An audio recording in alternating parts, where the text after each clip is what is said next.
자, 그래서 이렇게 선형으로 나오다 보니까 무한대에서 무한대로 나오고요. 그래서 이거를 0과 1의 값으로 부드럽게 바꿔주기 위해서 이렇게 만들어냈다. 자, 이렇게 만들어낸 목적이 뭐냐면 여기서 나온 값하고 실제 0하고 1 사이의 값을 비교하는 거예요. 비교해서 이 값을 피드백 시켜서 우리가 가중치를 업데이트를 하죠. 그것 때문에 이렇게 만드는 겁니다. 자, 그래서 여기 봤던 이런 함수들이 많이 나오죠. 그래서 이런 함수들을 쓰고 있다라고 보시면 되고요. 자, 그래서 이렇게 보시는 것처럼 우리가 항상 동그라미를 이용해서 우리가 뉴런하고 이런 인공지능에서 많이 합니다. 여러분들이 앞으로 이 분야로 이제 계속 하려고 그러면 이런 그림을 많이 보게 될 거예요. 그래서 설명을 우리 지난 시간에도 들었죠. 그래서 요 값들이 들어오면 요 값들을 서메이션 한다. 그래서 얘를 우리가 Z값이라고 우리가 표시를 합니다. 그래서 Z는 뭐냐면 가중치 줘서 한 값. 그러니까 회귀분석 돌리면 회귀분석 돌린 값이 있죠. 이제 그 값을 얘기하고 얘를 우리가 어떤 함수를 줘서 아웃풋을 내보내느냐. 그래서 아달린 그다음에 퍼셉트론 다 틀리다 그랬죠. 요 함수를 우리가 시그모이드 함수를 쓰면 그게 로지스틱 회귀분석이라고 했고요. 그렇죠? 그렇게 해서 요 값을 내보내는 거예요. 자, 이 값을 그래서 우리가 구분을 해보면 좀 더 차이가 납니다. 자, 지금 보는 요 프린트물을 보시면 이거예요. 똑같은 데이터가 들어왔어요. 어떤 똑같은 값이 들어왔는데 퍼셉트론은 그 값을 가지고 우리가 오차를 내면 0 아니면 마이너스 1이 떨어져요. 지금 여기는 마이너스 1로 나왔기 때문에 1 아니면 마이너스 1로 딱 떨어져요. 그러니까 오차가 이 범위에 사이에 있는 값이 아니고요. 무조건 0 아니면 마이너스 1 아니면 마이너스 2예요. 그러다 보니까 우리가 지난번에 얘기했던 대로 값이 왔다 갔다 막 이렇게 한다 그랬죠. 그래서 그거를 조정하기 위해서 아달리를 했더니 이렇게 나와요. 근데 아달리는 값이 마이너스 무한대에서 플러스 무한대로 가죠. 그래서 오차 범위 값도 이렇게 마이너스 무한대에서 플러스 무한대로 나와요. 0, 1 사이의 값이 안 나오고. 그러다 보니까 로지스틱으로 나오면은 이 값이 이렇게 0과 1 사이의 값으로 조정돼서 나오죠. 목적은 그거예요. 우리가 이런 함수들이 왜 이렇게 귀찮게 복잡하고 왜 이런 함수들이 자꾸 나오느냐. 목적 자체가 우리가 이런 걸 잘 구분해 줄 수 있도록 만들려다 보니까 수학적인 개념들을 써보니 이렇게 툴을 만들 때 수학적인 개념을 가지고 집어넣었더니 훨씬 더 정확도가 올라가더라. 그래서 사람들이 이렇게 계속 연구해서 이제 이런 방법론을 만드는 이제 대가들이 이렇게 만들어내는 거죠. 퍼셉트론은 지금 거의 안 써요. 이건 아주 옛날 거예요. 그런데 가장 간단하게 구동 원리를 설명해 줄 수 있으니까. 왜냐면 워낙 이게 간단하죠. 처음 본 것처럼.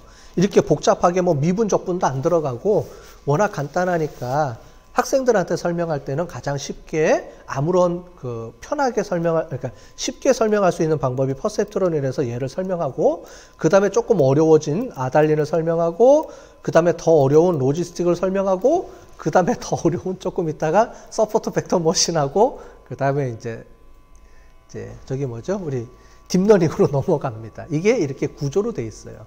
그래서 보통 시중에 나온 책들이나 이런 걸 보면 인공지능 책들 또는 뭐 기계학습 책들 보면 다 요런 순서로 돼 있습니다.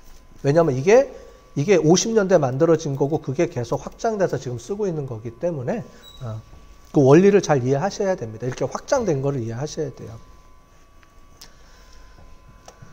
자, 그래서 비용 함수입니다. 자, 활성 함수는 어떤 값을 나오는데 이 값을 피드백 시켜서 중요한 건 이제 피드백 시키는 거죠. 피드백을 시켜서 어떤 우리가 가중치를 업데이트를 해야 되는데 업데이트하는 가중치를 얼마만큼 업데이트를 할 거냐. 이제 이게 중요하죠. 그래서 필요한 게 비용 함수라는 거예요. 그러니까 처음에 많이 헷갈릴 거예요. 여러분들이 활성 함수하고 비용 함수는 다른 개념입니다. 자, 활성 함수는 뭐냐면은 우리가 구한 값을 0과 1 사이의 값으로 변환시켜서 내보낼 때 쓰는 거고요. 그렇게 해서 내보낸 값을 실제로 어떤 최종 결과값하고 비교해서 그 오차를 우리가 구하는 게 비용 함수예요. 비용 함수가 오차가 아니에요. 요거 오차를 만들기 위해서 어떤 특정한 값을 골라내는 게 이게 비용 함수라고 보시면 되겠어요. 자, 됐죠? 이렇게 이렇게 하겠어요. 그래서 그러면 이 비용 함수를 우리가 골라내는데 로지스틱 함수는 이렇게 돼 있어서 좀 복잡해요. 그래서 이렇게 우리가 하나로 만들어내는 함수를 만들어낸 겁니다. 자, 비용 함수라는 게 뭐냐면은 오차예요. 그러니까 우리가 활성화 함수를 통해서 나온 값하고 실제 값하고 차이를 가지고 쭉 해서 그 오차를 우리가 한 건데 결국 목적은 뭐냐면 우리는 정확도를 올리는 거잖아요. 이 오차가 정확도의 반대말이죠. 그래서 정확도를 올리려면 오차를 줄여줘야지 우리가 원하는 실제 값에 가장 많이 맞췄다는 거잖아요. 그래서 오차 함수를 이렇게 하다 보니까 이 비용 함수의 최소값을 만들기 위해서 수학에서 쓰는 미분이라는 개념을 이용해서 쓴 겁니다. 얼마만큼 감소시킬래? 그 감소를 얼마만큼 시킬래 하다 보니까 이 비용 함수에 나와 있는 요 개념을 이용을 해서 우리가 만들어낸 게 그 미분을 이용해서 만들어낸 여러 가지 함수죠. 자, 요거에 대한 개념을 설명해 드리면 책에도 많이 나오는데요. 이게 무슨 얘기냐면 로지스틱은 얘가 떨어지고 얘가 0과 1이 있는데 아까 전에 봤던 0과 1이 있는데 이 0과 1이 서로 다른 그래프를 그려요. 요렇게 수학적인 개념이거든요. 그냥 넘어갑시다. 왜냐면 이걸 또 설명해 드리려면 또 복잡해지니까. 그래서 뭐냐면 1일 때의 비용 함수고요. 0일 때, 그러니까 마이너스 1일 때의 비용 함수가 이렇게 나오는 거예요. 0일 때. 여기선 0이라고 돼 있죠. 그래서 이 두 가지 중에 뭘 쓸 건지를 골라내야 돼요. 그런 게 있습니다. 수학적으로는. 넘어가도록 하겠습니다. 이런 건 이제 수학적 개념을 이해를 해야지만 설명이 되기 때문에 넘어가도록 하고요. 그래서 비용 함수에 대한 얘기가 나오고 중요한 건 이제 비용 함수가 중요한 게 아니고 가중치 업데이트 하는 거예요, 결국은. 우리의 목적은 뭐냐면 결국은 비용 함수가 최소화가 될 수 있도록 가중치를 업데이트를 해서 즉 뭐냐면 이게 학습을 한다는 거죠. 그죠? 학습을 해서 우리가 구한 모델의 학습 가중치를 조정을 해서 가장 잘 맞추는 가중치로 최종적으로 만들어내는 게 우리의 목적이니까 가중치를 계속 업데이트를 해줘야 돼요. 근데 얼마만큼 업데이트를 해주고 가중치를 증가시켜줘야 되는 게 좋으냐? 감소시켜줘야 되는지 좋은 거냐? 이런 것들 우리가 많이 어렵다는 거죠. 그래서 이런 수학적인 개념을 이용해서 가중치 조정하는 걸로 만들어냅니다. 근데 좋은 점은 아달라인에서 나온 가중치 조정 값하고 로지스틱에서 나온 값이 똑같아요. 얘가 로그를 썼는데 풀어서 정리하면 똑같이 나와요. 이게 참 희한하죠, 그죠? 그래서 그냥 아달린에서 쓴 거를 그냥 갖다 쓰면 됩니다. 그렇게 해서 이렇게 우리가 가중치를 업데이트한다.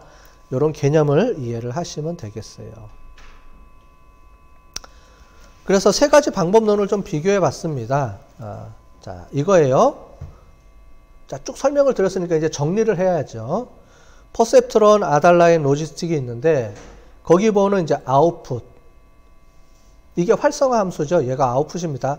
활성화 함수인데 얘는 무조건 0, 그러니까 1 아니면 마이너스 1이 나오겠죠. 0 아니면 1이 나오든가 우리가 1을 두냐 0을 두냐에 따라서 틀려요. 그러니까 아웃풋이 뭔지에 따라서 틀려지는 개념이죠. 그렇게 나오고 여기서 아달라인하고 로지스틱 아웃풋은 이렇게 나오죠. 얘는 이 값이 나오고 얘는 이 값 플러스 마이너스가 다 나오고 얘는 0에서 1 사이의 값으로 나오고 이렇게 계속 수정해서 업데이트가 됐다. 방법론이 이렇게 이해하시면 되고요. 오차도 마찬가지예요. 이 값이 나오니까 오차가 계속 커지죠. 근데 얘는 이렇게 나오니까 오차가 작아지는 대신에 오차가 플러스 마이너스로 막 나오죠.